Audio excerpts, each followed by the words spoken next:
Today, I want to talk to you about standing posture, whether you carry a child on your hip or you have been a mom who's carried a child on a hip.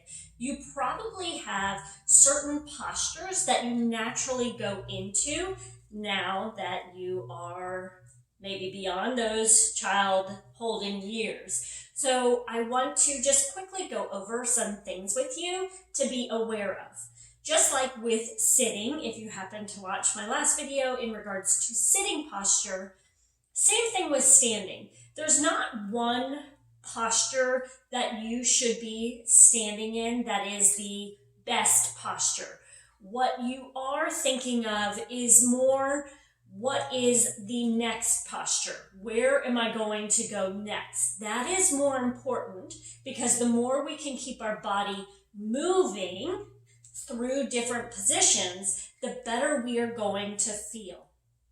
So if you think about holding a child on the hip, many of us will do one of two things. One is sink into the hip. Well, it'd be sink into the hip.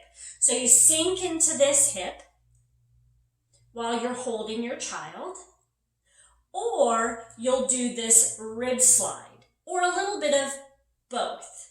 So that is something to be aware of, because if we're always sliding our rib this way and always pushing our hip out this way, there are going to be muscles in our body that are naturally going to become tightened, shortened, and tightened, and then some that will be long and lengthened, which can create some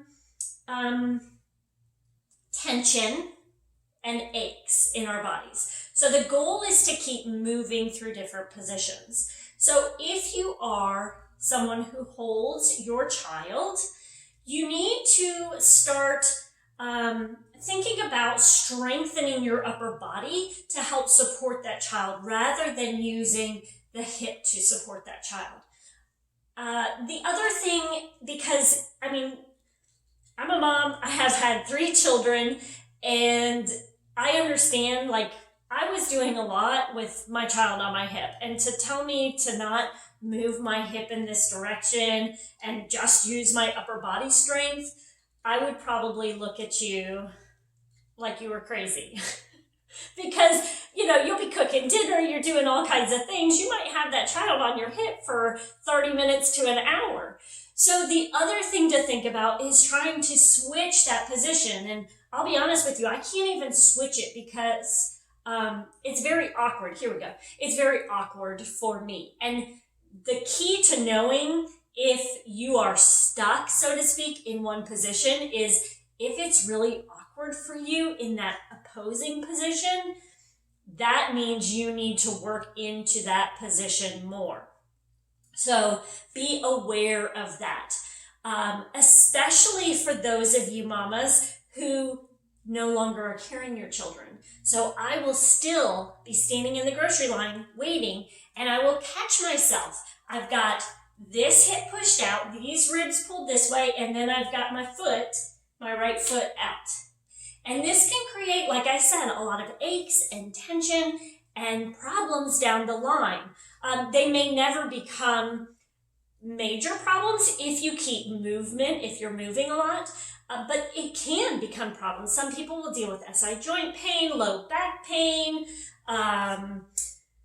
There's many things that could possibly arise from this. So the more we just keep moving, the better. So when you are in those positions, just think about, where is your body? What can you do to change the position? If I'm standing like this, can I flip it and stand like this? Can I bring my body back to neutral, keeping my feet facing forward, trying to lengthen through my hips rather than sinking into a hip? Can I lengthen my rib cage? Things like that. And then if you're going to think about movement, you can also think about seeing, are you stuck? Can you move your rib cage from side to side? Or does it get stuck where it doesn't really move to one side? These are things to pay attention to. So with standing posture, standing positions, I didn't really specifically answer, this is the one thing that you can do to start standing taller or standing better. There are things that you can start to do, but the key is to start moving more, move through different positions to help with that. If you have questions for me, feel free to let me know below. And if you are interested in 5 things you can do to start helping your posture now, let me know. I've got a free guide and I will leave the link below for you if you are interested. That is 5 things that you can start to do now to change your posture.